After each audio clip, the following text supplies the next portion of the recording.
Hello, my name is Jordan Sly. I am the Psychology, Anthropology, and Special Populations Librarian here at the University of Maryland Libraries.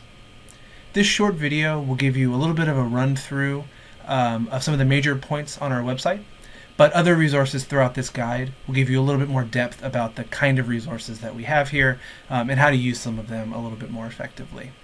So, what we're going to be doing is navigating over to lib.umd.edu. That's our website. And from there, we'll start to walk through some of the major points. So I'm going to fade now to the other video, and we'll go from there. Thank you, and I look forward to meeting all of you. Again, the address is lib.umd.edu. Again, lib.umd.edu. You can also typically Google UMD library or something to that effect, and you'll get here. First thing I want to draw your attention to is this box right here in the center. This is where you search for, as it says, books, journals, etc. What happens in here, and you'll see this in another video, searching in here brings back sort of everything that we have. There are other ways to get to material that I'll go through again in another video in more detail. But I do want to kind of draw your attention to the little distinction right here. So right here you have quick access. If we click on this tab here, this brings us into our database sort of section of the website. And the most important part to find is this right here, browse database by type or subject. So if you click on this, this brings you to all of the different types of databases that we have separated by their discipline here. And these are roughly coded to the sort of course catalog and things like that. So this will align pretty closely to sort of standard descriptions of what these databases would fall under. As you can imagine, for almost every discipline, however, you're going to have some overlap. And so keep your mind open when you're looking at this. So let's just take a quick look here first at psychology. If we go into our main psychology page, this will just have the major resources that we have in psychology, starting with those best bets like we saw. If I go to anthropology, it's the same thing. You'll see we have our best bets highlighted in here. These are things that closely align to the curriculum. And then so on and so forth down the line. Even as you'll see with some of these things like Academic Search Complete, some of you may be familiar. This is a very general database. This covers a lot of different types of sources. This is kind of like JSTOR, if you've ever used that. Okay, so let's go back to the main page. I want to draw your attention next to another quick section. This is I am a. Under here, you'll find graduate student needs being addressed here in the Researcher tab. We, especially in the libraries, treat graduate students as researchers because of the projects that you all are up to. So if we click on that, in here you'll find a number of different resources specifically for graduate students. These are places, spaces, people, etc. That are set up to help you with your work at various different stages with various different needs, various different levels of expertise, etc., etc.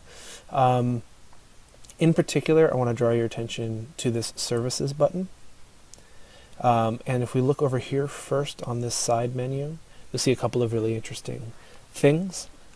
In particular, statistical consulting is a newer service that we offer, and it's exactly as it sounds.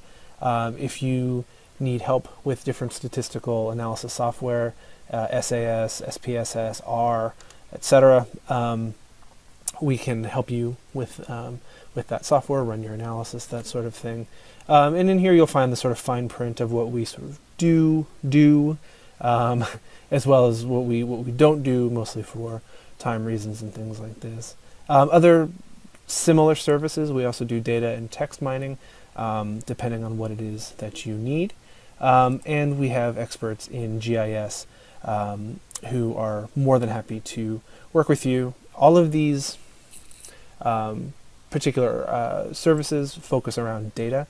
And if you do need to request a data set, come and talk to me, or you can talk specifically with the librarians responsible, in particular, Kelsey Corlett Rivera. So if we go back to our page here for services, this will also bring you through sort of walkthrough of all the different types of services we offer, about how to basically get books and materials and things like this. You'll find at the beginning of this page a quick little sort of dictionary of UMD library terms. We have our own world, just like every library does, and so it may be helpful to refer to this when we talk about things like uBorrow, which is specific to the Big Ten, things of this nature. If you are teaching, either now or at some time in the near future, we do have some helpful resources for this, both in terms of sort of pedagogical resources as well as ways to integrate research and library services.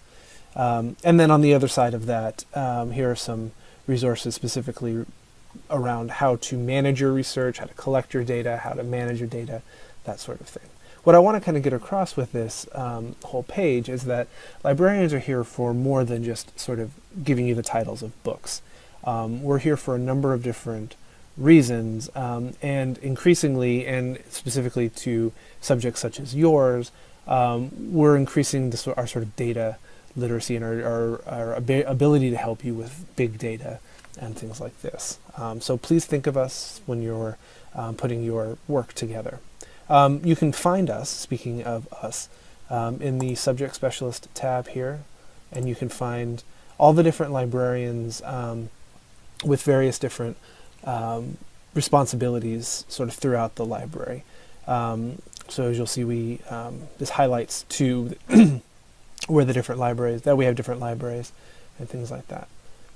Going back to the main page, a couple of other things I want to quickly draw your attention to.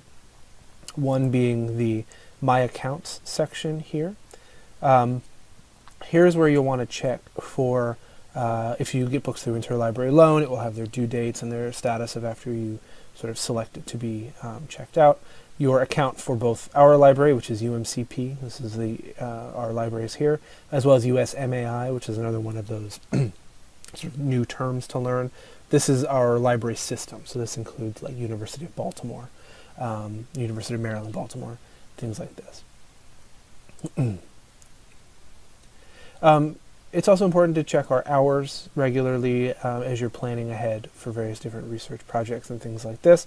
You can always ask us a question here by logging in and creating a chat request. You can talk directly to a librarian this way.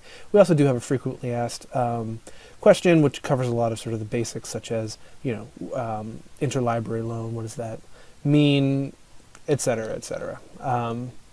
So it's usually worth checking through there. You can search for your question in there and see if it's already been asked before, but if not, or even after that, you're welcome to submit a chat.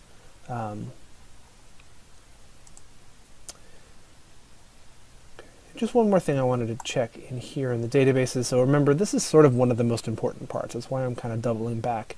So if we go back to Browse Database by type or subject, I want to also indicate a couple of other important things to remember. Reload at UMCP is a really important button here. It's also very easy to use. So as you can see, and as you'll read, this allows you to quickly use our proxy settings to get directly to our resources when you're off campus. So let's say you're at home, you're doing some research, you're navigating directly to a journal, you go there and the paywall pops up, as I'm sure you're used to.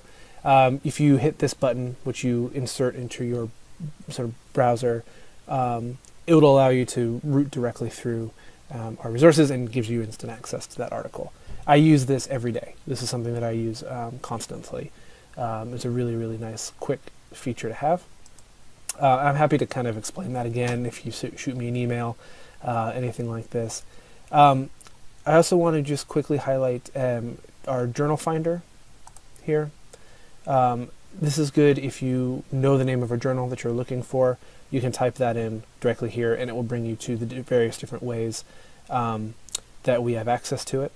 I will say, if the journal itself has a very simple name, like nature, for example, if you put it into quotes, you're more likely to find it. That's a general rule across our system, that putting things into quotes, your search items into quotes, will get you the item a little bit more accurately, perhaps. It's especially true here. If I just left this as nature, I'll likely find any journal with the word nature in it.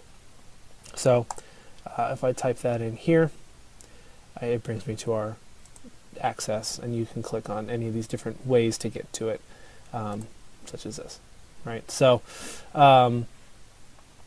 that is a quick and very breezy overview of our library's website, but I think it highlights some of the most important things to look at. As I said, there's another video about how to do a search here. There are more in-depth videos about individual databases and how to use them a little bit more carefully, thoroughly, including some of the more advanced features, that sort of thing. Please do reach out to me. Again, my name is Jordan Sly. I am the Psychology, Anthropology, and Special Populations librarian here, and I'm more than happy to work through any of this stuff with you.